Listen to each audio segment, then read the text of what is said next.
구독, 좋아요. 정혁진 변호사님 나오셨습니다. 어서 오십시오. 네, 안녕하세요. 예. 한덕수 전 국무총리가 국무총리 구속영장 기각됐습니다. 뭐 구속될 우려가 있다 이런 보도도 있었는데 결과적으로는 기각됐어요. 어떻게 보셨어요? 일단은 영장 실질 심사 시간 자체가 예. 그렇게 길지가 않았어요. 예. 어제 1시 반부터 시작이 됐는데 이런 경우에는 저녁 때까지 늦게 가는 경우가 많고, 그다음에 구속영장 청구서가 54페이지, 그다음 거기에다가 추가적으로 특검에서 의견서를 한 360페이지를 더 썼다는 이야기예요. 예. 그다음에 이제 PPT만 160페이지 정도 됐다라고 하니까 사실은 시간이 더 걸렸어야 됐는데 한 4시 한 55분, 한 5시경 정도에 끝났다라고 하니까, 그러니까 생각보다는 영장 실질 심사에 걸린 시간이 그렇게 길지 않았다. 일단 그런 생각이 들고요. 예. 그다음에 그 영장에 대한 기각 결정도 빨리 나왔어요. 예. 되게 이런 경우에는 특히 이제 판사님들이 그냥 시간을 좀 더 질질 끌다가 다 써놨어도, 마음에 다 결정을 해놨어도 뭐 새벽 1시나 2시나 이 정도에 하는 게 그게 일반적인데, 그런 경우가 많았는데 그런데 이번에는 10시도 되기 전에 구속영장을 기각하는 그러한 결정을 쭉 내렸는데, 이거는 어쨌든 제가 봤을 때 정재욱 부장판사가, 영장 전담 부장판사가 정재욱 부장인데, 정재욱 부장이 뭐 나름대로 소신 있게 그 한덕수 전 총리의 영장은 이건 무리한 것이다, 이렇게 해서 기각을 한 것이 아닌가 싶습니다. 예.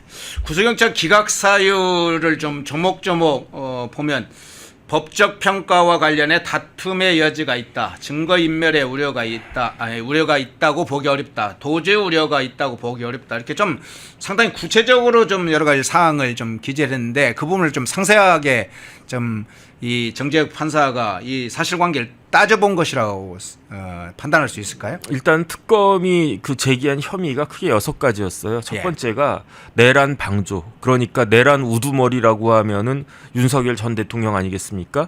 윤석열 전 대통령이 내란을 하는데, 그런데 그 가담을 했다, 도와줬다. 그러니까 내란 우두머리 방조. 두 번째는 허위 공문서를 작성하고 그것을 행사했다. 그 다음에 대통령 기록물 관리법 위반했고, 그 다음 공용 서류를 손상했다, 마지막으로 위증했다, 이렇게 6가지 혐의였는데, 일단은 그 내란 방조 이 혐의를 갖다 보면 한덕수 국무총리가 그때 이제 윤석열 대통령 비상계엄 했을 때, 이거는 헌법에도 이런 경우에는 국무회의 거치도록 되어 있거든요. 그러니까 비상계엄 선포에 있어서 절차적 정당성을 확보하기 위해서는 국무회의가 있어야 된다라고 대통령한테 건의를 했는데, 예. 이것 자체가 불법적인 비상계엄을 방조하는 거 아니냐, 이렇게 이제 특검 측에서는 보고 있는 거고요. 그 다음에 중요한 건 뭐냐면, 한덕수 권한대행이 한덕수 총리가 계엄 선포문에다가 서명을 했었대요. 예. 그리고 난 다음에 그거를 폐기를 했다, 이런 것들은 뭐 공용 서류 손상죄가 된다, 이렇게 주장을 하는 거고, 그 다음에 중요한 거는 한덕수 권한대행이 뭐라고 이야기했냐, 이제 탄핵 절차가 진행됐을 때 헌법재판소와 탄핵심리 절차가, 윤 대통령에 대한 탄핵심리 절차가 진행됐던 헌법재판소와 그 다음에 그때 이제 국회에 불려 나가가지고 뭐라고 이야기했냐면, 사전에 계엄 선포문을 받은 사실을 인지하지 못했다, 뭐 이런 식으로 이야기를 했단 말이죠. 예. 그런데 뭐 이런저런 CCTV 같은 것들을 쭉 보니까 그게 아니다, 인지하고 있었다, 계엄 선포에 대해서 인지하고 있었다, 이런 것들에 대한 증거가 드러났다. 그러니까 이건 결국은 헌법재판소와 국회에서 위증한 것이 아니냐, 이런 식의 그 혐의를 가지고 구속영장을 청구했고,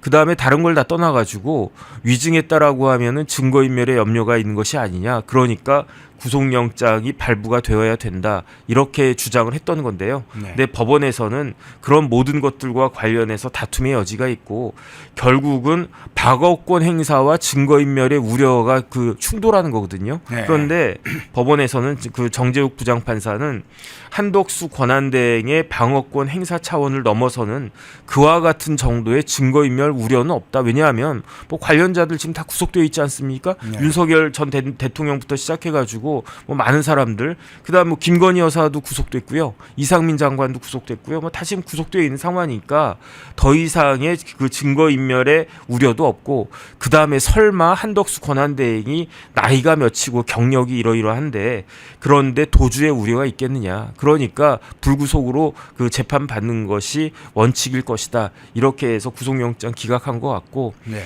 이제 남은 거는 특검에서 두 가지 방법이 있을 수 있습니다. 첫 번째는 좋다, 그럼 영장 기각됐으니까 불구속으로 기소해서 어쨌든 기소는 할 거니까 네. 그 한덕수 권한대행 재판 받아라, 그 불구속 상태에서, 이렇게 하는 방향이 하나가 있고, 또 하나는 이게 무슨 소리냐, 이거는 저기 정재욱 부장판사가 판단을 잘못한 것이다라고 주장하면서 추가적인 것들을 보완해서 구속영장을 재청구할 가능성도 있지 않을까, 일단은 그런 생각이 드는데 예. 어떻게 할지는 이제 지켜봐야 되는 거 아닌가 싶습니다. 예.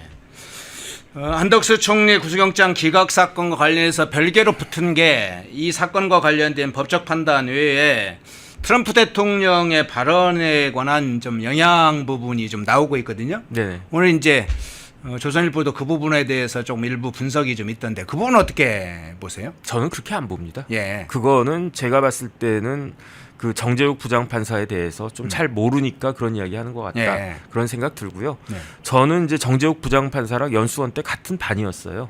그래서 뭐 잘한다고까지는 할 수 없는데, 왜냐하면 정재욱 부장판사가 대학을 경찰대를 나왔어요. 네. 그래서 경찰 공무원 이렇게 쭉 하다가, 그러다가 저희 때는 사법시험이었으니까 사법시험 합격한 다음에 그리고 난 다음에 이제 그 연수원 들어와가지고 저하고 같이 이제 연수원 생활을 같이 했었는데, 같은 반이니까 뭐 여러 번 뭐 같은 교실에서 이제 그 공부를 했으니까. 네. 근데 이제 정재욱 부장이 굉장히 조용한 사람이었어요. 뭐 이렇게 나대고 뭐 여기저기 휩쓸리고 좌고우면하고 그런 사람은 아니다라고 저는 생각을 하고, 그다음 뭐 최근에 제가 만난 적은 뭐 한 10년, 최근 10년 동안에 만난 적은 한 번도 없었던 것 같은데, 그럼에도 불구하고 정재욱 부장은 나름대로 소신이 있는 사람 아니냐, 저는 개인적으로 그런 생각을 갖다가 하고요.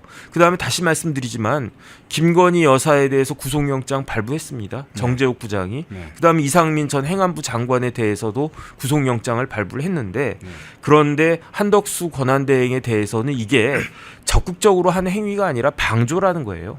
방조범에 대해서 이렇게 구속하고 하는 거는 그건 사실은 굉장히 드문 일 아니겠습니까? 그다음에 뭐 한덕수 권한대행이 국무총리 할 때 그때 윤석열 대통령이 뭐 한 총리 불러가지고 뭐 적극적으로 뭐 같이 뭐 토의하고 뭐 그 의논하고 김용현 장관처럼 뭐 그랬습니까? 그런 것도 아니었고, 그 다음에 결정적으로 헌법재판소에서 한덕수 권한대행도, 한덕수 국무총리도 탄핵됐었어요. 권한대행일 때.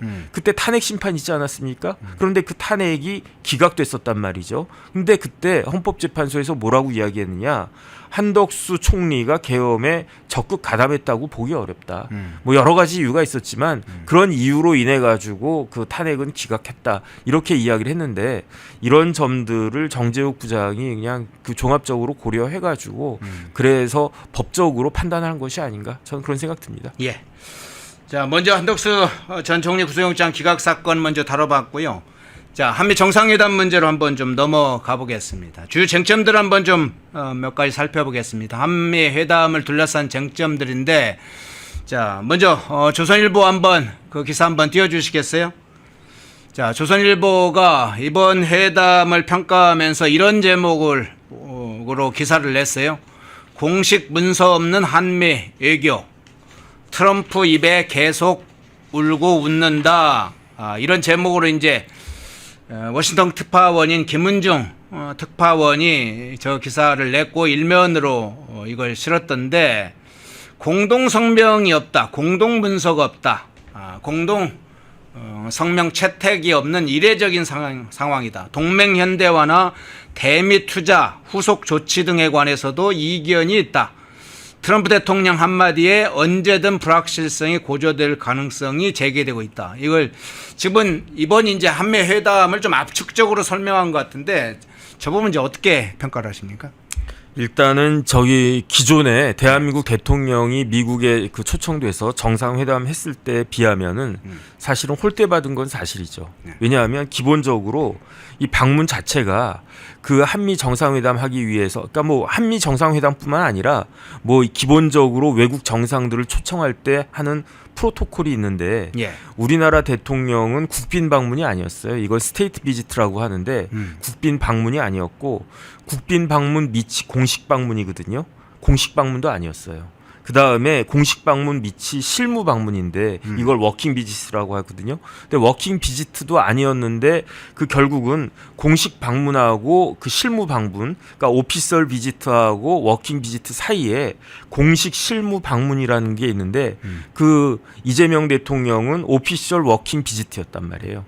그 다음에 그 두 번째는 이제 뭐 어디서 자느냐가 그렇게 중요하냐 이런 이야기를 할 수도 있지만 사실 그게 의전 같은 게 결국 중요한 거 아니겠습니까?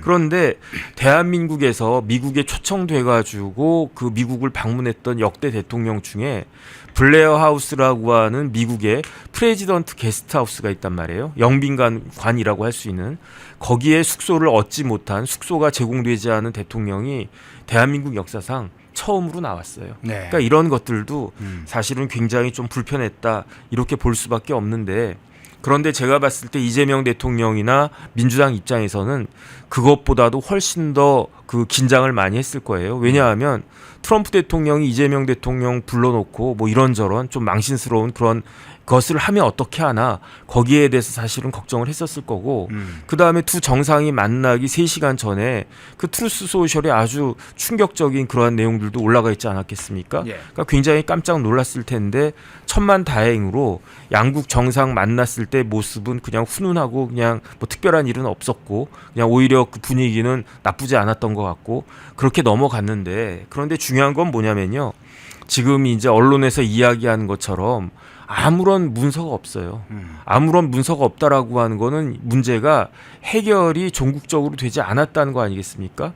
말로 한 거는 문서에 의해서 언제든지 뒤집힐 수 있는 거니까. 그러니까 이번에 이제 그 미국 방문했을 때 미 측에서 요구할 것이다. 트럼프 대통령이 요구할 것이다를 많은 외교 전문가들이 크게 두 가지를 이야기를 했었는데 첫 번째는 쌀하고 쇠고기였습니다. 여기에 대해서는 이게 아니다 기다라고 하는 게 명확하지가 아직도 않은 것 같아요. 왜냐하면 우리나라 쪽에서는 요번에도 쌀하고 쇠고기 이야기 나오지 않았으니까 이거는 문제없이 그냥 넘어가는 것이다 라고 이야기를 하지만 언제든지 미 측에서 쌀하고 쇠고기 완전 개방해라 이렇게 이야기하면 할 말이 없어진단 말이죠. 그래서 뭐 지금 대통령실 이야기대로 아무 일 없이 그냥 넘어갈 수도 있겠지만 이런 것들이 왜 그 서면화 되지가 않는가. 일단 그 부분도 좀 찜찜하고 그 다음에 두 번째로 또 문제가 되는 거는 이번에 그 이재명 대통령 방미했을 때 미 측에서 대만과 중국 갈등이 있을 때 누구 편을 들 것인지 명확히 해라 이런 것들을 이재명 대통령에게 면전에서 물어보지 않을까 이런 이야기 하는 사람들도 많이 있었는데 그 이야기도 없었단 말이죠. 그런데 없었단 이야기지 여기에 대해서 어떻게 그 해결된 그런 것들도 아니기 때문에 일단은 대통령이 잘 한미 정상회담하고 이제 귀국했으니까 그 부분은 다행이라고 생각을 하는데 그런데 아직까지 긴장을 놓칠 수 없는 게 그리고 난 다음에 지금에 와가지고 미 측에서 뭔가가 뭐 문서가 딱 날라온다라고 하면 그런 것들은 아직은 해결된 것이 아니지 않는가 그런 것들을 많은 언론이 지금 걱정하고 있는 것이 아닌가 싶습니다. 예. 자, 조선일보의 한면 일면에 담긴 함축된 한미회담의 이제 핵심적인 상황, 내용 이걸 압축해서 살펴봤고요. 뉴데일리 기사를 한번 좀 보겠습니다. 뉴데일리 기사는 이걸 좀 인면으로 실었어요. 순복음 이영훈 목사 참고인인데 압수수색. 아마 이게 이제 어떤 문제인지는 감으로 길 텐데 여기에다가 자 뒤에 또 이걸 달았어요. 자 여당 민주당 논란 속출에도 특검을 검찰청한다 이런 얘기인데 해병 특검팀이 이제 여의도 순복음교회 이영훈 담임 목사를 참고인 신분인데도 불구하고 주거지와 교회 당 회의장실을 압수수색한 문제를 자세하게 이제 기사 보도를 했습니다. 그러면서 민주당이 지금 특검 권한을 더 확대하는 개정을 지금 발의하는 것에 대해서 이제 조목조목 비판적 기사를 실었는데 이 부분은 트럼프 대통령 발언도 있었기 때문에 이 부분 어떻게 평가를 하세요? 글쎄요, 트럼프 대통령이 무슨 뭐 혁명이냐, 그냥 펄지 뭐 추방이냐, 뭐 이런 것들, 숙청이냐, 이러한 그 트루스 소셜에 올렸는데 그러면서 이야기했던 것 중에 하나가, 그러니까 두 가지를 이야기하지 않았습니까? 첫 번째는 밀리터리 베이스, 그 미군 부대, 그 다음에 두 번째는 교회, 그 이야기를 했었는데, 트럼프 대통령이 크리스찬이잖아요. 크리스찬이고 교회에 대해서 다른 대통령보다도 훨씬 더 중요하게 생각하는 그런 사람 아니겠습니까? 그 다음에 트럼프 대통령 아들, 맏아들 트럼프 주니어가 한국에 자주 왔었어요. 그 다음에 뭐 또 온다라는 이야기도 있고 그렇더라고요. 그런데 지난번에 한국에 왔을 때 그때 어딜 갔었느냐? 순복음교회를 갔었어요. 그런데 그 순복음교회를 압수수색을 했다. 그런데 압수수색할 때 어떤 명확한 그러한 혐의가 있으면 참고인이라고 하더라도 압수수색할 수는 있는데, 그런데 교회하고 그 최상병 특검하고 무슨 그 관련이 그만큼이나 있겠는가? 일단 그런 생각할 수밖에 없기 때문에, 그렇기 때문에 그 부분에 대해서 아마 미측에서는 조금 이게 오버한 것이 아니냐, 이거는 선을 넘은 것이 아니냐, 이런 생각을 했던 것이 아닌가, 그런 생각이 들고요. 제 개인적인 생각으로는 뭐 교회도 교회지만 지금 오산 공군 기지는 한국군만 쓰는 게 아니고 한미가 공동으로 사용하는 그런 그 에어베이스란 말이죠. 거기에 그 다음에 이제 MCRC라고 해가지고 굉장히 중요한 시설을 거기를 갖다 압수수색했는데, 그때 미군에 대해서는 주한미군에 아무런 노티스도 없이 그렇게 압수수색 들어갔었단 말이죠. 이런 부분들에 대해서는 가만히 있지 않겠다라고 하는 것을 그 트럼프 대통령이 이번에 명확하게 그 보여준 거는 사실인 것 같고요. 이걸 보고 아마 많은 사람들이 움찔하지 않았을까, 그런 생각 듭니다. 중국 문제로 한번 넘어가 보겠습니다. 이 대통령이 미국과의 동맹 강화 입장을 밝혔죠. 일단 그 진상 여부는 해석을 이제 저희가 해봐야 되겠습니다만, 겉으로는 이제 그런 입장을 밝혔어요. 그러면서 중국이 거세게 지금 반발하고 있습니다. 이재명이 전략국제문제연구소 CSIS라고 그러죠. 이 전략국제문제연구소 연설에서 이런 발언한 거 아마 많이 들으셨을 겁니다. 안미 경중을 할 수 없게 됐다. 저거 한번 보시죠. 과거의 한국은 안미 경중의 태도를 취한 게 사실이지만 이제 과거 같은 태도를 취할 수 없는 상태가 됐다. 이렇게 발언한 바 있죠. 관련해서 이제 중국 관영 매체들이 대대적으로 막 때렸습니다.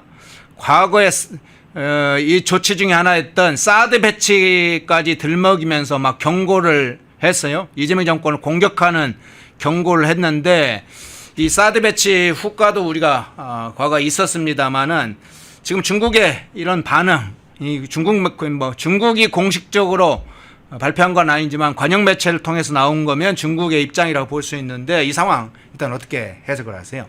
일단은 지금 우리나라가 양다리를 걸치기는 굉장히 어려운 상황 아니겠습니까? 저는 안미경중이라고 해가지고 이게 무슨 말인가, 이런 사자성어가 있었나, 그런 생각이 들었는데, 찾아보니까 안보는 미국, 경제는 중국, 이게 양다리 걸치겠다라고 하는 건데, 지금 미국이 가장 타겟을, 특히 이제 트럼프가 대통령 된 다음에 가장 정확하게 타겟으로 잡고 있는 나라가 중국 아니겠습니까?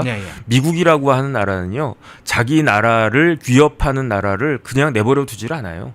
그래가지고 그 망한 게 뭐 러시아, 일본 이런 데가 아주 호되게 당하지 않았습니까? 그러니까 미국 GDP의 일정 수준 이상을 넘어가고, 거기에 대해서 그렇기 때문에 미국의 패권에 문제가 생길 수 있다라고 생각되는 그러한 국가에 대해서는 응징을 하는데, 그런데 지금 중국은요, 역사상 그 어떤 나라보다도 미국에게 위협적인 나라란 말이죠. 그 다음에 그런 걸 다 떠나가지고 일본이 경제적으로 막 엄청나게 잘 나갈 때, 그럴 때 이제 일본이 뭐 패권을 잡겠다, 그런 의도를 내보인 적이 있었습니까? 그렇지도 않았단 말이에요. 그런데 중국은 뭐 1대1로 뭐 중국몽 이런 이야기를 하면서 전 세계적으로 그 미국을 제끼고 패권을 잡겠다라고 하는 그런 생각을, 그런 의도를 노골적으로 보이고 있는 나라이기 때문에 트럼프가 아니라고 하더라도 중국에 대해서 가만히 있지는 않았을 것 같다, 그런 생각이 들고요.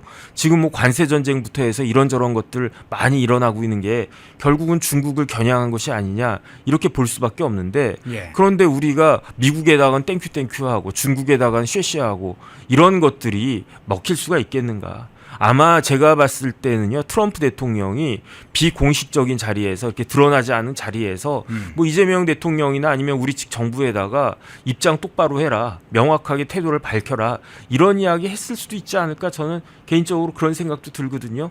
그런데 그런 것들을 중국이 모를 리가 있겠는가. 그러니까 중국 입장에서는요, 결국은 한국이 그 굉장히 그러니까 한국이 얼마나 중요한 나라냐면, 한국에는 뭐가 있습니까? 한국에는 캠프 험프리스가 있단 말이에요. 예. 그거는 그 세계에서 가장 큰 해외 그 미군 기지이면서 해외에서 가장 그 최신의 아주 그냥 최첨단의 미군 기지가 다른 데도 아니고 그 한국에 있는데, 그 캠프 험프리스가요, 중국에 가장 가까운 위치에 있단 말이죠. 네, 그러니까 로케이션으로 따져도 캠프 험프리스가 무지무지하게 중요한 거고, 이 캠프 험프리스 때문에라도 미국과 중국은 한국을 이렇게 포기할 수가 없는 그런 상황 아니겠습니까? 그러니까 그와 같은 그러한 그 양국의 압박 가운데에서 세계에서 가장 크고 강대한 두 나라 사이에서 이재명 대통령이 어떻게 처신하느냐, 거기에 따라서 우리나라의 그 국군도 왔다 갔다 할 수 있다, 저는 그런 생각 듭니다. 예.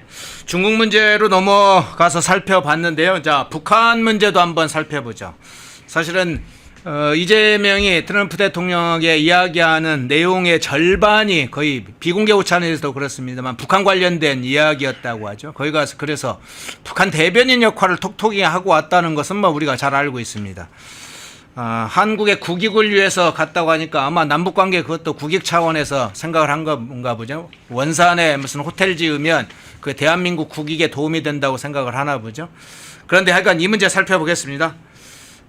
북한이 이제 이 한미회담에 대해서 직격을 하고 있어. 이 대통령을 집중적으로 비난하고 있는데, 트럼프 대통령에 대한 비난, 북한에서의 비난입니다. 북한에서 트럼프 대통령에 대한 직접적인 비난은 지금 없는 상황입니다.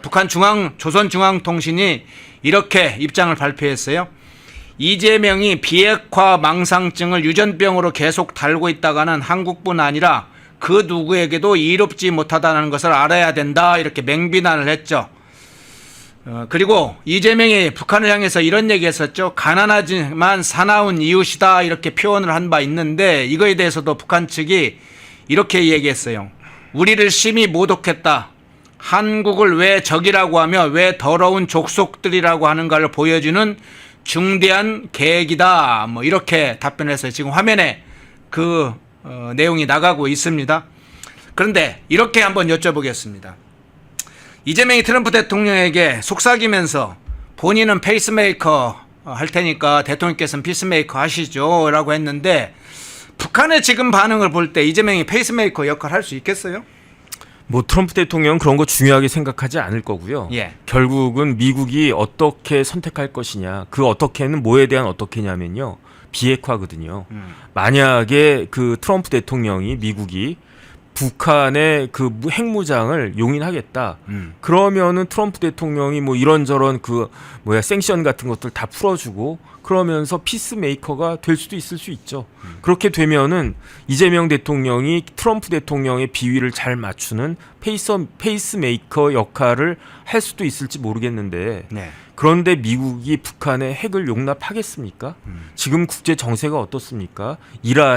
미국이 이란에다가 그 B2기하고 그 보내가지고 그 다음에 그 뭐 GV-52 그 52인가 그 어마어마한 폭탄 보내가지고 어마어마한 B2 전폭기 보내가지고 이란의 핵시설을 완전히 붕괴시켰잖아요. 네. 그러면 이란은 그렇게 붕괴시키고 북한은 내버려 두겠는가? 그럴 가능성이 있나, 저는 그런 생각이 들고요.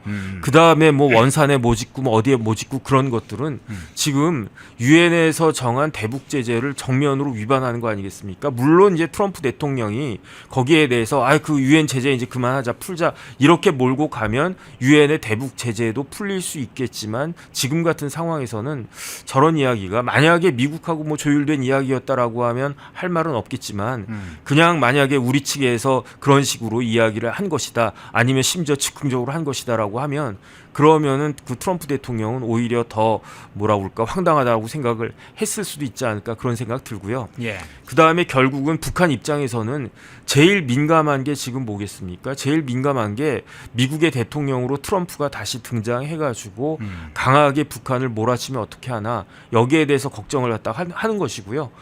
그다음에 이제 북한은 더 이상 우리나라를 한반도를 남한을 같은 동포로 생각하지 않아요. 통일이라고 하는 것을 아예 염두에 두지도 않습니다.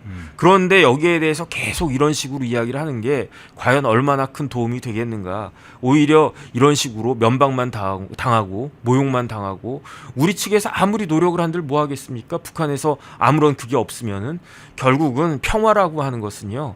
힘에 의해서만 지켜질 뿐이다. 그러니까 뭐 어쨌든 이런저런 뭐 인도적인 배려하는 건 그것까지는 잘 모르겠는데 그런 것도 지금 대북 제재에 걸릴 수 있는 거 아니었겠습니까? 그러니까 지금은 우리나라가 힘을 기르고 어떻게든 잘 한미 동맹을 강화하는 것밖에는 뾰족할 수는 없을 것이다. 그런 생각이 듭니다. 예.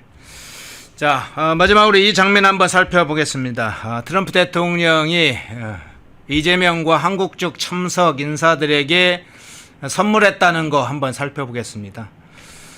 오찬 메뉴판을 선물했다고도 하죠. 사진에 한번 보겠습니다. 예, 제일 왼쪽에 저 오찬 메뉴판에 직접 트럼프 대통령이 즉석에서 사인을 해가지고 저 메뉴판을 선물했다고 하죠. 그리고 참석자들을 데리고 가서 기프트룸으로 데려가서 마가 모자와 골프공 이런 거에 사인을 해가지고 줬다고 하죠. 뭐 만찬 자리에서 저렇게 오찬 메뉴판을 선물로 받는 좀 특이한 상황이 나오긴 했어요. 근데 문제는 이제 조롱석기기도 합니다. 가서 뭘 받아왔냐 대체 미국 가서 앞서 이제 그 얘기도 좀 했는데 야 공동의 협정 하나 맺지도 못하면서 오찬 메뉴판을 받아왔냐 뭐 이런 조롱 섞인 말도 도는데 어떻게 보세요? 글쎄요, 뭐 개인적으로는 미국 대통령한테 저런 거 받아오면 거기 이제 배석했던 사람들 입장에서는 기분이 좋고 그다음에 내가 미국 가가지고 트럼프한테 이런 거 받았다, 모자도 받았다, 뭐 골프핀도 받았다, 뭐 이런 것들 자랑할 수야 있겠죠. 하지만은 지금 우리나라 입장에서는요 너무너무 지금 힘들어진 거 아니겠습니까? 우리나라가 도대체 미국한테 얼마를 투자를 해야 되느냐 그것도 지금 정확히 모르는 상황 아니겠습니까? 지금 언론에 따르면요 9,500억 달러를 투자하도록 되어 있단 말이에요. 그러면은 이게 1조 달러란 말이죠. 1조 달러면은 지금 환율 1,400원 잡으면 1,400조잖아요. 그 돈이 우리나라에 있습니까? 지금 우리나라 예산의 2배가 넘어가는 그런 돈일 텐데 그런 그 돈이 우리나라한테 있겠는가? 거기에 대해서는 어떻게 조달 갖다가 해야 되겠는가? 아니 그 카알 같은 데서는요 비행기를 100대를 주문을 했대요. 예. 그 100대를 주문할 만한 돈이 지금 한진한테 있나? 뭐 그런 것 저런 거 걱정이 굉장히 많이 되고요. 거기에다가 우리나라 산업은 어떻습니까? 우리나라 산업이 지금 관세가 우리나라 15%인데 이거는 뭐 15%니까 다른 나라랑 거의 보조 맞췄으니까 그나마 다행이다. 그나마 다행이긴 하죠. 하지만은 우리나라하고 일본하고 저 미국하고 사이에는 뭐가 있었냐면은 FTA가 있었잖아요. 텍스가 프리였단 말이에요. 그러니까 우리나라도 미국에다가 그 보낼 때 관세가 없었고 미국도 우리나라에 수출할 때 우리나라가 미국에서 수입할 때 관세를 매기지 않았는데 그런데 지금 어떻게 됐는가? 우리나라가 미국에 자동차 같은 거 수출할 때는 관세 15% 내야 되는데 미국에서 뭐 포드나 어디나 뭐 이런 자동차 우리나라가 수입할 때는요 관세 매기지 않습니다. 그러니까 FTA가 이제 실질적으로 깨진 거예요. 그 다음에 그 우리나라가 그렇게 혜택 받고 있었는데 그 뭐 미국 자동차 회사하고는 그렇다고 치고 일본이나 유럽의 자동차 회사하고도 했을 때에도 우리나라가 한 3-4% 정도 그렇게 앞서가는 유리한 그런 입장이었는데 그런 모든 혜택들이 다 없어진 그런 상황 아닙니까? 그런데 이런 상황에서 정책은 또 정책대로 반기업적으로 가고 있고 그러니까 이거 뭐 이런저런 그 트럼프한테 인정받았다 뭐 아마 이번에 이재명 대통령의 방미의 가장 큰 성과는 이재명 대통령이 트럼프 대통령으로부터 인정받았다 이런 것이다라고 대통령실에서는 생각할 건데 그런데 현실적으로 우리나라 경제나 여러 가지 그런 것들에 있어서는 굉장히 심각한 문제가 있을 수 있다라는 생각 들고요. 예. 그 다음에 제가 트럼프 대통령이 한마디 쓱 던진 게 그게 굉장히 어떻게 보면은 좀 그 문제가 될 여지가 있다라고 보여지는 게 그게 캠프 험프리스 소유권을 내놓으라고 그렇게 이야기를 했었잖아요. 그랬죠. 예. 그거를 물론 이제 정부에서는 공식적으로 그건 아니다라고 부인을 했지만 그렇게 운을 띄웠다는 이야기 자체가 언제든지 그런 이야기를 할 수 있다라고 하는 것을 슬쩍 한 자락 깐 거 아닌가. 물론 트럼프 대통령이 지금 당장 캠프 험프리스 그 450만 평짜리 그 큰 기지를 그 우리한테 넘겨 이렇게 이야기하지는 않을 것 같긴 한데 예. 그런 것들을 내비쳤다는 것 자체가 역사상 그러한 이야기가 나온 적이 단 한 번도 없었거든요. 그러면서 이제 방위 분담금 진짜로 우리나라한테 100억 달러를 갖다가 부담하라고 하면 그럼 우리나라는 뭐 국제적인 호구가 되는 건가? 어쨌든 그런 생각이 들고요. 그래서 이런 부분들에 대해서 과연 지금 정부가 대비가 잘 되어 있나? 어쨌든 그런 좀 그 걱정도 됩니다. 예. 그건 이제 한미회담 중에 조금 쟁점 중에 주요 좀 꼭 집어서 몇 가지 문제를 좀 살펴봤습니다. 독립, 성장, 역전. 구독, 좋아요. 자, 시청하시면서 잠깐 멈춰주시기 바랍니다. 좋아요 안 누르신 분들이 너무 많습니다. 좋아요 한번 꾹 눌러주셔야 큰 힘이 됩니다. 좋아요 한번 꾹 눌러주시기 바랍니다. 자, 마지막 주제 한번 좀 넘어가 보겠습니다. 의미를 조금 이제 새롭게 한 주제인데 한덕수 전 총리 구속영장이 기각됐지 않습니까? 예. 그 후에 계속 이제 여야 간에 치열한 공방이 이어지고 있습니다. 민주당도 민주당대로 또 법원을 공격하고 또 국민의힘 차원에서 평가를 해주고 있는데 일단 한덕수 총리의 구속영장 기각 법적 측면하고 정치적 의미 측면이 더 중요한 측면 같아요. 그렇죠. 어떻게 보시나요? 일단 법적으로는 예. 이 영장 판사가 정재욱 판사지 않습니까? 예. 정재욱 판사인데 이 정재욱 판사가 그전에 김건희 여사하고 이 이상민 장관 그 영장을 다 발부를 했던 인물이에요. 예. 그런데 이번에는 이 영장을 기각을 하면서 굉장히 심사도 짧게 했고 그 다음에 심사는 짧은데 그 기각 사유는 굉장히 길게 썼어요. 길게 썼는데 기각 사유를 보면은 어쨌든 세 가지 뭐 범죄 중대성 아니면 증거인멸 우려, 도망 우려 이게 전부 다 없다. 그러니까 수사가 잘못됐다는 이런 그 결론을 내려서 기각을 한 거거든요. 그러면 이것은 특검에서는 일단 큰 최대 타격이죠. 그 다음에 쭉쭉 나가려고 했어요. 윤석열 전 대통령 그리고 이인자, 한덕수, 그 다음에 박성재 법무부 장관 해서 쭉 계속 나가려고 했는데 딱 멈춰버렸거든요.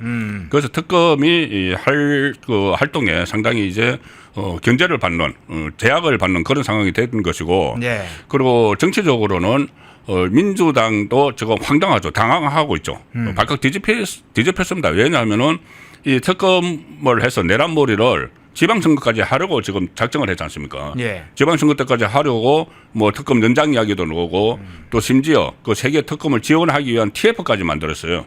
TF까지 만들어서 이렇게 몰아붙이는 상황에서 갑자기 딱 제동이 걸려버리니까 이게 또 무리수가 나오는 겁니다. 무슨 뭐 특별재판부를 만든다. 이게 무슨 뭐 인민재판 하자는 것도 아니고 뭐 특별재판부 만든다 이런 식으로 또 무리수가 나오니까는 이것은 이 상당히 이 그 민주당 입장에서는 전체 지방선거 구도까지 얽혀버리는 그 좀 흥커러져 버리는 그런 결과를 낳은 것이고 국민의힘은 지금 어떻게 보면은 참 때 맞춰서 새로운 지도부가 탄생을 하는 그 시점에 새로운 지도부가 출범을 하는 시점에 다른 두 가지가 같이 맞물린 거예요. 하나는 미국에서 계속 이 특검에 대해서 이 그 지적이 계속 들어오고 트럼프를 비롯해서 긴거래치나 계속 들어오고 있고 그리고 또 하나는 이게 구속영장이 한덕수 전 총리에 대한 구속영장이 기각이 됐기 때문에 이 반격을 할 수 있는 네. 반격을 할 수 있는 그런 기반이 지금 마련됐다는 의미가 있는 거죠. 반격의 기반이 만들어지고 있다. 그게 좀 의미 있네요.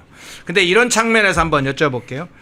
앞서 이제 피터 김이란 분이 방송 그 초반에 그 피터 김의 페이북 글을 좀 보여드렸는데 기독교 국가의 미국에서 종교 탄압의 문제는 어떤 문제인지를 좀 간단하게 그 페이북 글에 읽어드렸는데 이런 내용도 있습니다. 어떻게 피터 김이 글을 썼냐면 미국 대통령 한마디에 이들의 광기가 잠시 사그라들었다. 이것은 이미 억제 효과가 작동하고 있음을 보여준다. 즉 트럼프 대통령의 지적 발언, 터프한 어떤 공격이 한국에 작동하기 시작했다. 억제 효과가 지금 작동하고 있다. 뭐 이렇게 이제 아마 분석하고 예측을 한 것 같은데, 그러면 뭐 우선적으로는 특검이나 뭐 경찰 수사 문제도 있습니다만은 이재명 정권의 국정 운영이나 윤석열 대통령의 인권 침해와 관련된 문제 등에 있어서 어떤 변화 또는 어떤 역할, 이 부분은 어떻게 보세요? 이 상당히 조심스러운데 네. 공교롭게도 이 한덕수 전 총리에 대해서 구속영장이 청구가 된 것이 24일이에요. 네. 24일인데 26일 새벽에, 우리 시간으로 26일 새벽에 트럼프 대통령의 발언이 나왔습니다. 발언이 나오고 그리고 그 다음 날에 영장이 기각됐어요. 그런데 조금 전에 말씀드렸다시피 김건희 여사나 이상민 장관 영장을 다 이제 발부를 했던 판사인데, 네. 제가 그것 때문에 직접적으로 영향을 받았다는 말씀은 절대 아닙니다. 어떤 판사가 트럼프의 그런 발언이 있었다고 해서 거기에 대해서 영향을 받아서 기각을 했다, 이 말은 절대 아닙니다. 이렇게 단정적으로 말할 수는 없지만 그렇게 하면 만약에 어떤 압력이나 있었다고 하면 그거는 뭐 말도 안 되는 이야기죠. 네. 대한민국에서. 그런데 다만 분위기가 좀 바뀌고 있는 것 아닌가 하는 생각은 할 수가 있어요. 예. 분위기, 전체적인 분위기가 이거 자기들은 이 서슬펄은 그러니까는 특검도 마찬가지예요. 이 서슬펄은 이재명 정권 초기에 막 치고 나가고 있는데 이게 보니까 전 세계가 지켜보고 있는 게 되는 거죠. 자기들이 하고 있는 것이. 전 세계가 지켜보고 있는 것이 되면은 다시 한번 좀 생각을 해볼 거라고 저는 봅니다. 이게 과연 옳은 일인가? 이렇게 무차별적으로 뭐 정치 특검 비슷하게 하는 것이 옳은 일인가? 이것을 아마 좀 생각을 하는, 그래서 분위기가 좀 바뀌는 일정 부분 바뀌는 그런 계기는 좀 된다고 보고, 또 특히 이 트럼프와 한덕수 전 총리 사이에는 인연이 있습니다. 그때 한덕수 대통령 권한 대행할 때 둘이 통화를 했잖아요. 네네네. 통화를 하면서 그때 당시는 당신 대통령에 출마한다는 말이 있는데 사실이냐 예. 물어봤죠. 예. 그러니까는 한덕수가 지금 고민 중이라는 이야기를 했고, 그러니까는 트럼프가 일부 언론에 의하면은 당신이 대통령이 되면 좋겠다는 그런 뉘앙스의 말을 했다고 해요. 예. 그때 이제 이재명 당시 후보 쪽에서는 대표 쪽은 좀 반미 성향이 또 강하다는 걸 다 알고 있을 거 아니에요. 그래서 한덕수는 또 주미 대사를 지냈잖아요. 그래서 그런 이제 호감을 보였다, 이런 측면까지 이렇게 다 이제 감안을 하다 보면은 이게 뭔가 그런 것이 직접적으로 우리 특검 수사나 아니면은 재판에 영향을 미친 것은 아니지만은 간접적으로는 어느 정도 분위기가 좀 견제를 하는 그런 분위기가 조성되는 것 아닌가 싶기도 합니다. 그런 견제 억제 효과의 정치적 사회적 효과가 이제 분위기가 작동은 하고 있다, 시작됐다. 이제 마지막 질문 좀 드릴게요. 그러면 한덕수 전 총리 구속영장 기각과 관련해서 가장 또 이걸 주목하고 관심을 가졌던 사람들이 박성재 그렇죠. 전 법무장관을 비롯한 사실 국무위원들이잖아요. 국무위원들에 대한 그러면 특검 수사에 대해서 일부 법조계에서는 제동이 좀 걸리긴 할 거다, 이렇게 예측도 했던데 어떻게 보십니까? 일단 제동이 걸릴 수밖에 없죠. 어제 민주당은 이 여사를 계속 몰아가기 위해서 또 특검에 요구를 했어요. 예. 다시 영장 다시 청구하라, 재청구하라고 요구를 했는데, 네. 지금 나오는 이야기를 들어보면은 영장 재청구하지 않고 그냥 기소를 하는 쪽으로 이렇게 이제 간다는 거지 않습니까?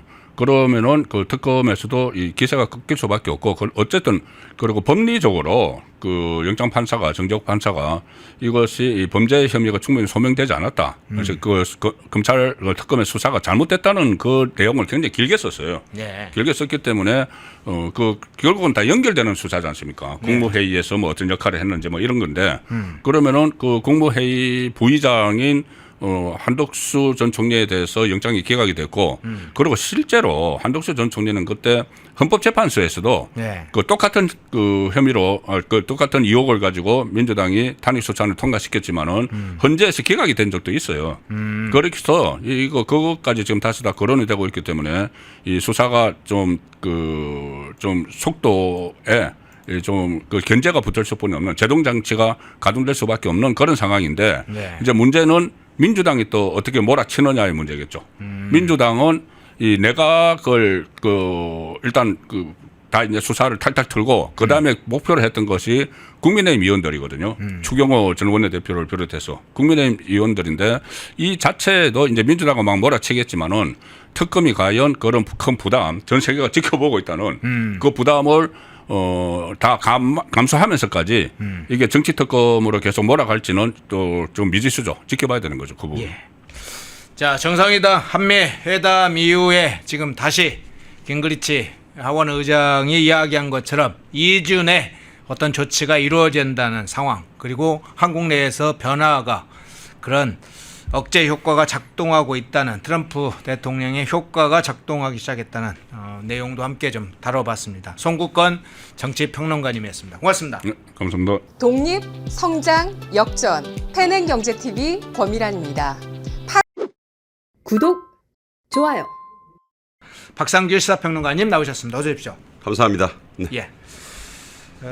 어제 저녁에 한덕수 전 국무총리 구속영장 기각됐다는 소식 어제 들으셨죠? 보셨죠? 예. 그거 보면서 어떤 생각이 떠오르셨어요? 역시 미국이 무섭구나. 예. 트럼프 말이 무섭다. 숙청이란 말에 완전히 그 이재명이 멘붕이 된 거예요. 예. Purge or Revolution. 한국에서 숙청이나 혁명이 벌어지고 있는 것 아닌가 해요. 예. 그 나라에서 그런 일이 벌어진다면 우리는 그것과 거래할 수 없다. 자, 이 무서운 말을 듣고 바짝 쫄았습니다. 그래서 숙청 절대 아니에요. 그 숙청이 뭐겠습니까? 여러 가지 상황 중에서도 가장 최근에 벌어진 일, 한덕수 전 국무총리 대통령 권한대행에 대한 구속영장 실질심사 시점이 딱 그랬어요. 네. 더욱이 이 시점에 고든창 변호사가 불을 싹 확 질렀습니다. 그랬죠. 예. 한덕수를 지켜야 할 때. 예. 자, 트럼프 대통령에게 얼마나 이 고든창이나 로라 루머가 지대한 영향을 미치고 있는가 단적으로 드러난 사례다. 숙청이죠. 숙청이라고 트럼프에게 고든창 변호사와 로라 루머 등 마가 진영의 핵심들이 얘기한 거예요. 저건 숙청입니다. 그러니까 숙청 아니에요. 답을 줘야 될 거 아니에요. 예. 구속영장이 기각이 됩니다. 물론 판사가 한 거예요. 예. 뭐 이재명이 판사한테 명령할 수는 없죠. 하지만 분위기라는 게 있습니다. 정치적인 환경, 사회적인 분위기. 이제 알아서 또 길 수 있는 거죠. 내가 그 판사 정모 씨를 뭐라고 하는 게 아니라 저게 그런 상황 아니었으면 당연히 발부가 됐을 거예요. 그 이유도 뭐 우리가 납득할 수 있는 이유들이죠. 충분히 와서 조사 잘 받았고 여러 가지 신분과 경력 그간의 여러 가지 그 커리어를 볼 때 도주나 증거인멸 우려도 없고 예. 그리고 과연 이게 구속영장을 발부해서 가둬놓고 따져야 할 인지에 대한 다툼의 여지가 있다. 이거 다툼의 여지가 당연히 있는 사안이죠. 그런데 정상적인, 그러니까 정상적이라는 말이 좀 제가 써고도 우스운데 이 비정상적인 상황이잖아요. 어떻게 보면. 예. 아니 왜 그 당시에 뭐 국무총리, 그 당시에 강요들까지 지금 다 잡아넣을 태세잖아요. 예. 거기에 브레이크를 건 것은 트럼프의 숙청 발언. 이것이 지대한 영향을 미쳤고 인권 문제와도 밀접하게 지금 맞닿아 있다고 저는 생각을 합니다. 예. 지난번 그 한미 정상회담을 레거시 언론들 뭐 대부분이 뭐 칭송 일색이더라고요. 잘된 회담, 뭐 심지어 뉴욕 타임스도 칭송으로 승점을 땄다. 아주 좀 객관적으로 표현을 했지만 아부해가지고 승리 포인트 좀 올렸다 이 소리예요. 네. 그런데 그 SLS 한마디 그리고 교회와 미군 기지에 대한 잔인한 사악한 급습 네. 이런 단어들이 이재명을 완전히 들었다 놨다 했다. 그 영향으로 저는 해석을 합니다. 예. 그러면 이어서 그 부분도 한번 여쭤보겠습니다. 앞서 이제 오프닝 때 좀 이야기를 했던 건데 국가인권위가 윤석열 대통령의 방어권을 보장하라는 권고를 한 바 있죠. 이거 가지고 탄핵 당시에 이게 권고가 국가인권위에서 논의되고 뭐 양문석 같은 경우 난리치고 뭐 안창호 위원장을 욕하고 그런 상황이어서 국가인권위의 이 공고, 윤 대통령에 대한 방어권 보장 이런 것에 국가인권 인권 공고 사항이 이게 뭐 통할까 그랬는데 어제 인권위에서 회의 과정에서 주요 수사기관이 이 공고 사항을 모두 수용하겠다 이렇게 밝혀왔다. 이렇게 지금 알려왔어요. 그래서 이게 지금 앞서 이제 한덕수 전 권한대행 문제도 해주셨는데 좀 갑작스러운 상황이라 어떻게 해석을 합니까? 하필 또 국가인권위원장이 동명이인이지만 안창호 씨네요. 예. 저는 여러 가지 또 의미가 약간 농담입니다. 예. 예. 국가인권위원회는 윤석열 정부 때 위원장 임명이 됐죠. 예. 아시다시피. 그래서 사실 눈에 가시 같을 거예요. 지금 공공기관 운영법을 민주당이 확 뒤바꿔서 만들어가지고 다 쫓아내려고 하고 있잖아요. 네. 그 대상 중에 아마 안창호 국가인권위원장이 거의 일렬에 있을 겁니다. 그러니까 안창호 위원장은 할 말을 지금 다 하고 있는 거예요. 그리고 당연한 얘기를 한 거죠. 불구속 수사 원칙이다. 그리고 인권이 예를 들어 면회, 접견, 그리고 1.8평의 독방에 투옥돼 있는 전직 대통령을 젊은 건장한 수사관과 요원들 10명이 들어가 가지고 인치하려다가 강제로 끌어내려다가 그것도 뭐 변호사가 밖에서 좀 보자고 합니다라고 거짓말을 했다는 말까지 또 있었잖아요. 네네. 그 과정에서 뭐 팔 빠져 죽겠으니까 좀 놔달라. 뭐 이렇게 윤 전 대통령이 호소를 했는데도 네. 무리하게 하다가 결국 의자째 놓쳤지 않았습니까? 그래서 떨어지면서 여기저기 멍들고 지금 중증의 당뇨 합병증을 앓고 있다고 하잖아요. 예. 어찌 보면 큰 환자인데 일반인도 그렇게 다루면 안 되는데 그래도 이 정치적인 어떤 사안으로 지금 구속이 돼 있지만 전직 대통령인데 그렇게 할 수 있느냐? 이게 다 인권 문제라고요. 네. 그래서 인권 문제에 대해서 좀 원칙을 지켜달라라고 당연한 얘기를 했고 이것을 국가인권위원장이 요청했고 그러니까 나머지 이 수사기관들 지금 다 공수처까지 뭐 경찰, 군수사기관 다 알겠습니다 했다는 거 아니에요. 정상적인 얘기예요. 저는 이게 하나도 비정상적인 얘기가 아니라고 봐요. 근데 이게 왜 뉴스로 이렇게 펜앤마이크에 오늘 저 주요 주제로 올랐느냐. 안 그럴 것 같았거든. 그런데 이게 되니까 이상하다. 이것도 트럼프 효과입니다. 트럼프가 강력히 경고를 날린 거예요. 예. 정상회담에서는 그 양자회담이라고 또 표현하는 분들도 있습니다만 정상회담에서는 오해였네 얘기 들어보니까 하고 발을 뺐잖아요. 그게 왜 뺐느냐? 효관을 다 냈거든요 이미 SNS를 통해서 한 3시간 전에 해가지고 효과를 다 거뒀기 때문에 정상회담에서는 이제 돈 수금을 해야 되잖아요. 네. 이재명으로부터. 그러니까 수금을 해야 되는데 너무 계속 놀라게 하면 안 되니까 이거 들어보니까 오해였네. 말로 다독거려 준 겁니다. 효과는 다 낸 것이다. 그리고 여기서 꼭 하나 이 너무나 당연한 결정을 한 것에 대해서는 제가 더 부연할 게 없고 저는 여기서 어제 민주당이 정청래 민주당이 요새는 저는 정청래 민주당이라고 불러요. 이재명 예. 민주당이 아닌 것 같아요. 예. 이상한 그 어깃장들을 놓고 있는데 네. 이 숭실대학교의 이상현 교수 네. 또 우인식 변호사 이거 저 국민의힘이 당연히 추천하게 돼 있어서 이게 관례대로 이렇게 추천하면 그 몫이잖아요. 7명 중에 4명을 여야가 2명씩. 그 2명 추천했잖아요. 네네. 이거 통과시켜 줘야 되는 거예요. 이거 부결시킨 전례가 없어요. 이거 지금 정청래 민주당이 다 부결시켜 버렸잖아요. 네. 말이 안 되는 거거든요. 여야 합의고 뭐고 없어요. 그냥 내 돈은 내 돈, 네 돈도 내 돈처럼 이런 식입니다. 예. 그래가지고 지금 이거 국민의힘이 향후 모든 국회의사 일정에 협조할 수 없다. 당연한 또 보이콧 선언을 한 것이에요. 지금 국가인권위원회는 이렇게 돌아가고 있기 때문에 이런 것은 저는 여야를 떠나서 있어서는 안 되죠. 합의한 거잖아요. 근데 지금 민주당은 2년 전에 총선에서 얻은 의석 가지고 너무 지금 집권하고 난 뒤에도 막 하고 있어요. 아니 자기 거 가지고 하는 걸 누가 뭐라 합니까? 왜 남의 몫에까지 손을 대서 예. 남의 밥그릇을 뭐 표현 좀 어떨지 모르겠습니다만 발로 걷어차냐고요. 이러면 대화 못 합니다.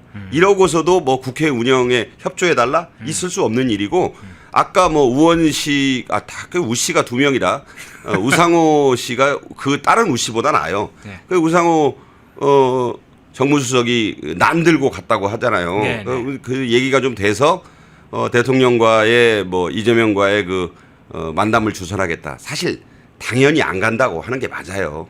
왜냐하면 갑자기 얘기하고 날짜도 말 안 했어요. 그냥 의사를 전달한 건데 네. 이 회담에 숨어 있는 두 가지의 함정이 있어요. 첫째, 이거 정청래랑 같이 만나는 거예요. 예, 예. 뭐 일부 언론은 마치 이재명이 영수회담을 해가지고 장동혁 대표와 둘이 만나는 것 같은데 절대로 그렇게 안 해줘요. 이 정청래랑 같이 만나는 회담이고 아마 또 심하게 말하면 그 보기에 따라서는 다른 무슨 좌파 우위당들 개혁신당 이준석 대표까지 오라 그래가지고 이게 왜 만나느냐? 한미 정상회담 나 잘하고 왔어. 내 자랑 좀 들어줘. 이 예, 자리예요 이게. 그렇죠. 무슨 여야 협치를 논의한다. 그 우상호 씨가 설명을 잘한 것이고 본질이 그거다. 그다음에 두 번째 정청래가 어제 난을 보냈잖아요. 네. 그래서 그 장동혁 대표가 그런 말을 했어요. 지금 국회에서도 난의 전쟁이 벌어졌다. 이게 무슨 소리냐? 예. 아니 자기가 정청래가 대표할 때 국민의힘이 축하난 보냈어요. 그 대표실로 보내서 받았어요. 그래서 정청래가 그런 말을 했어요. 내가 받았으니까 보낸다. 그럼 제대로 보내야지. 어디로 보냈어요? 국회의원회관 장동혁 의원실로 보냈어요. 당대표실로 안 보내고요. 일부러 그런 거예요. 당대표실로 보내서 네. 의원실로 이런 게 왔는데요. 니네들끼리 갖다 줘. 나는 대표로 인정하지 않아. 이게 뭐 하는 짓입니까? 아주 유치찬란하네요. 유치 찬란 유치 애들 말로는 뽕짝이라 그럽니다. 이거 보고. 유치뽕. 유치뽕짝인데 아니 정청래는 왜 이렇게 정치를 저급하게 만드나요?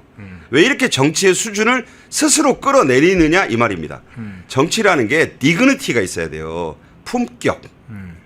아니 뭐 우리 허현주 앵커 보고 여기에 자꾸 그 댓글에 보면 신사의 품격 어쩌고 하던데. 그래요? 좋아요. 신사의 품격 있으시지. 네. 그 디그니티가 있어야 될 거 아니에요. 네. 정치의 품격을 정청래가 한 3단계 떨어뜨리고 있어요. 아니 난 가지고 왜 그럽니까? 자기가 보내준 대로 보내줬다고 하면 그 난도 국민의힘 장동혁 대표실로 보내야죠. 그렇죠. 그걸 왜 국회의원 장동혁에게 보냅니까? 나는 너를 국민의힘 대표로 인정하지 않아. 찌질해서 그런 거 아닌가요? 뭐 더 이상의 욕도 하기가 싫어요. 왜냐하면 이 정도로 이렇게 저급한 정치를 하면 이재명도 딜레마죠. 네. 왜냐하면 자 여야 회담을 한다고 이제 셋이 부를 거예요 아마. 셋이 부르겠죠. 셋이 모이겠죠. 정청래가 와가지고 대통령실에 와서도 딴 데 보고 대통령하고만 인사하고 장동혁 대표 패싱하면 욕은 누가 다 먹습니까? 정청래만 욕먹는 게 아니에요. 그 부른 이재명도 욕먹는 거예요. 자, 이건 하나의 오히려 이재명 쪽에서 잘해야 될 얘기입니다. 이거는. 그래서 차라리 하려면 정청래 빼고 내가 당신하고 여야 영수회담을 해줄 테니까 만나서 여야 협치도 논의하자. 그렇게 하면 장동혁 대표도 받을 수 있다고 봐요. 왜냐하면 그때는 진짜 둘이 만나가지고 얘기를 하는 거고 또 어떤 효과가 함정이 있냐면 그렇게 되면 장동혁 대표로서도 자기를 무시하는 완전히 개무시하고 있는 정청래를 이재명이 패스한다. 이재명은 사실 그런 생각도 있을 거예요. 지금 사사건건 대통령하고 맞먹으려는 지금 정치를 하고 있거든요. 검찰 개혁도 그렇고 잘 아시잖아요. 법안 처리도 그렇게 되면 이번 기회에 장동혁만 따로 만나가지고 정청래를 좀 물을 먹일까? 이런 수도 고려할 수 있다고 봅니다. 예. 장동혁 대표 이야기는 뒤에서 한번 좀 조목조목 다시 이야기를 해보겠습니다. 그런데 그 전에 앞서 이야기 중에 이제 한덕수 전 총리 구속영장 기각된 사례 또 국가인권위의 권고 사항을 어제 모든 수사기관이 수용하겠다. 윤 대통령 방어권 보장하는 이런 내용을 모두 수용하겠다는 것을 국가인권위에서 다 확인해서 공개적으로 알렸습니다. 그 새로운 상황에 대해서 트럼프 효과 이야기를 해주셨는데 네. 자 이렇게 좀 질문을 드리고 있습니다. 그러면 지금 어차피 특검 수사가 끝나는 건 아니잖아요. 아니죠. 특검이 기간도 연장을 좀 지금 하는 상황이잖아요. 내년 초까지 하려고 하고 있죠. 예, 특검의 수사는 계속되고 있고 뭐 경찰도 수사를 일부 하고 있습니다. 그리고 트럼프 대통령이 만일 에이픽 정상회의에 10월 말에 오게 되는 그런 상황까지도 예견을 한다면 트럼프 대통령 발언 이후에 지금 한국에 트럼프 효과가 나타나고 있다. 그러면 향후에 이 내란 뭐 특검팀이라든가 경찰의 수사라든가 정권이 지금 보수 진영에 대한 공격 이런 것에 대해서 그런 상황을 볼 때 어떤 영향을 미칠지 어떤 효과가 향후에 있을지 그 부분 어떻게 보세요? 좋은 지적해 주셨는데 제가 볼 때는 네. 이 트럼프 효과는 이제 시작이다. 시작이다. 갈수록 나타날 것이다. 이렇게 저는 예상을 합니다. 왜냐하면 네.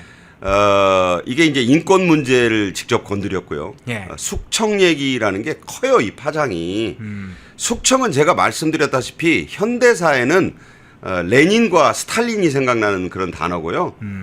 김일성이 생각나는 단어고. 그러네요. 그리고 왕조 시대에 우리가 뭐 사극으로 즐겨보는 세조 때 소양대군의 일대 숙청, 뭐 연산군의 사화 이런 것들 생각나는 것들이에요. 숙청이. 네. 그 숙청이라는 단어가 민주주의 국가에서 나올 수가 없는 단어예요. 근데 소위 70년이 넘었다는 동맹국의 상대국 대통령을 앞에 앉혀놓고 숙청이나 혁명이 일어나고 있는 거 아니냐? 이거 엄청난 얘기라고 저는 봐요. 그 효과는 갈수록 증폭될 것이다. 자, 그 다음에 여기서 매우 중요한 말씀 하나 드릴게요. 하워드 러트닉이 네. 회담 다 끝나고 워싱턴 양자 회담 끝나고 CNBC라는 미국 방송하고 회견을 했습니다. 네. 하워드 러트닉은요 그냥 상무장관이 아니에요. 트럼프의 복심이다. 트럼프의 얘기를 똑같이 전해주는 사람이 딱 2명 있다. 미국에는. 네. 하나는 캐롤라인 레빗 백악관 대변인. 그다음에 이런 모든 관세 통상 협상에서는 자기보다 직급상 약간 높은 재무장관 스콧 베센트가 아니에요. 하워드 러트닉입니다. 억만장자에 네. 뭐 뉴욕에도 사저가 있어가지고 김정관이 그 마스가 패널 막 차 타고 가면서 비행기를 탔는지 만들어 가지고 가서 마스가 설명했던 그 러트닉 아니에요. 러트닉이 이 트럼프의 말을 그대로 합니다. 근데 뭐라고 그랬느냐? 일본과 한국 미국 사람들은 말할 때 일본을 먼저 앞세워요. 일본과 한국이 낸 돈은 미국의 인프라를 짓는 데 쓸 것이다 이랬어요. 예. 자, 인프라가 뭡니까?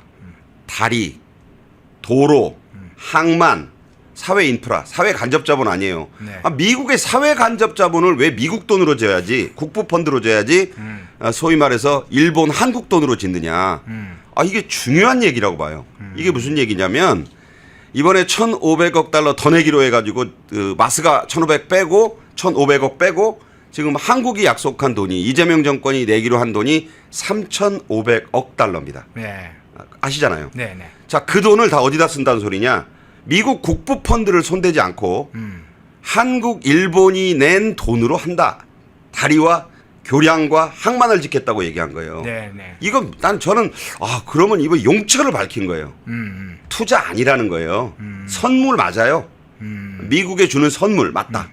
그러면 이 돈의 용처를 하워드 러트닉이 이렇게 얘기했다면 이건 이번에 정당 회담의 공동선언문의 형태로 담기거나 합의문도 안 나왔지만 네, 이미 이재명에게 그렇게 얘기한 것이라고 봐야 돼요.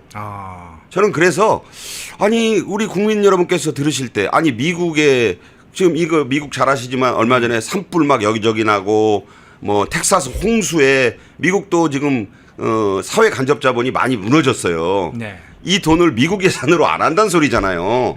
우리 기업들이 그야말로 뭐 짜고 짜서 지금 갖다서 준 돈이 그게 이제 투자 자금이고 지금 대통령 정책실장 김용범과 미국 측의 말이 다르잖아요. 그 돈은 한 5%만 현찰 투자고 나머지는 지급 보증이다 또 대출이다 이렇게 김용범은 얘기하고 있는데 하워드 러트닉 레빗은 다 뭐라고 합니까? 그거 우리한테 주는 선물, 우리 부채 갚는 데 쓰고 우리 트럼프 대통령이 정하는 사안에 마음대로 쓸 수 있는 돈이다. 수익의 90%는 미국 거다. 러트닉, 레빗 다 그렇게 얘기했는데 레빗이 한 얘기는 러트닉이 한 얘기는 한 걸음 더 나가잖아요. 미국의 사회 간접 자본을 짓는데 이 돈을 쓰겠다. 그러면 우리는 이제 대미 투자 얘기를 하는데 그러면 이제 사실 용어를 조금 수정을 해야겠네. 대미 투자 플러스 인프라 비용이네요. 아니 인프라건 대미 투자건 간에 그냥 우리 마음대로 쓴다는 게 다시 한번 확인이 된 거예요. 예. 아니 여러분 다시 생각해 보세요.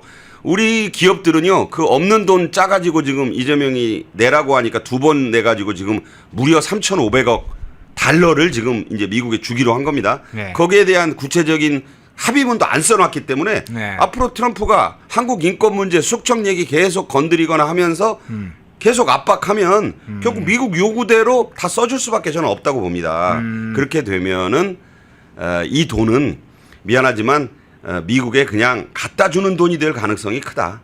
우리가 거기에 손댈 수 없는 쪽으로 협상이 타결될 수 있지 않느냐. 러트닉이 일부러 CNBC 방송과의 회견에서 사회 인프라를 짓는 데는 우리 국부펀드 안 쓰고 일본, 한국이 낸 돈으로 충당한다. 관세 협상 과정에서 다 얘기된 돈, 관세 협상을 통해서 얻은 돈이다 그런 말을 했어요.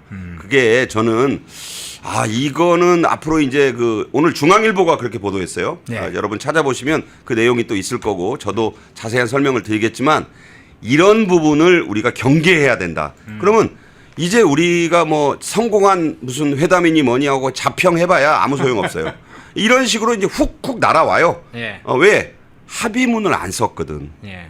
소위 돈 얼마 주고받아도 돈 100만 원 주고받아도 차용증 써가지고 언제까지 갚고 어느 은행으로 입금하고 다 써서 지장 찍잖아요. 네네. 이거 안 하고 왔어요. 이거 안 하고 왔다고. 이거 안 하고 왔으니 앞으로 트럼프 쪽에서 흔들어 대는 대로 저는 갈 수밖에 없다. 그래서 이재명이 들어갈 때는 마중을 나와서 트럼프한테 받았는데 갈 때는 혼자 나와가지고 차 타고 갔다. 별 얘기가 다 나오고 있어요. 네. 뭐 여러 가지 우리 측 요구를 어떻게든지 합의문을 만들어서 공동선언에 담으려고 했는데 미국이 족족 거부하는 바람에 자리를 박차고 나왔다든가 뭐 안보 이런 문제에 대해서 여러 가지 액수가 안 맞아가지고 도저히 못한다고 이제 이재명이 버팅기다가 뭐 이건 제 피셜이니까 정확하진 않아요. 네네. 그래서 나왔으니까 아니 왜 밥 잘 먹고 나왔는데 혼자 차 타고 집에는 안 갔죠? 그 호텔로 갑니까? 저는 이 앞으로 날아올 청구서, 앞으로 날아올 압박이 훨씬 더 두렵다. 이거는 불확실성의 먹구름이 확 더 커진 것이다. 짙어진 것이다. 저는 그렇게 생각합니다. 예. 자, 비공개 오찬과 비공개 소인수 회담의 내용들이 이제 하나하나 지금 확인되고 있습니다. 그 와중에는 이제 구체적으로 뭐 가서 트럼프 대통령과 잘 웃으면서 했다 이 차원의 문제가 아닙니다. 한미 회담은 다른 차원에서 완전히 지금 새롭게 지금 다가올 문제들이 있고 또 트럼프 대통령이 직격했던 것들이 한국 정치 사회권에 강탈을 하고 있기 때문에 그 문제를 좀 살펴봤는데 이거 계속됩니다. 이 주제 아주 중요하게 한국 사회에 저는요. 예.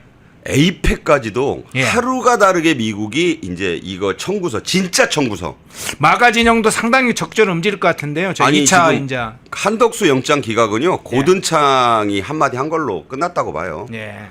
왜 하필 그때 한덕수를 지켜야 할 때다. 간단한 말이잖아요. 그러네요. 지켜줬잖아요. 아니 그게 너무 오비락치고는 너무 신기하지 않습니까? 예. 아니 물론 모 판사가 법에 따라서 정확히 제가 아까 내용을 말씀드렸잖아요. 예. 그렇게 다툼의 여지도 있고 어디 도망갈 뿐 아니고 충분히 조사 잘 받았고 당연히 그러면 불구속 수사 원칙이죠. 그 원칙을 한덕수 전 총리에게만 적용하지 말고 지금 논란이 되고 있는 나머지 저렇게 됨으로써 이제 강요들에 대한 나머지 강요들 조태용 수석이랄지 전 수석이랄지 지금 법무장관 박성재 네. 법무장관이랄지 줄줄이 브레이크 걸릴 게 분명해요. 네. 한덕수 전 총리를 구속 수감시켰다면 네. 그분들도 그 사람들도 좀 다 구속이 될 수 있었죠.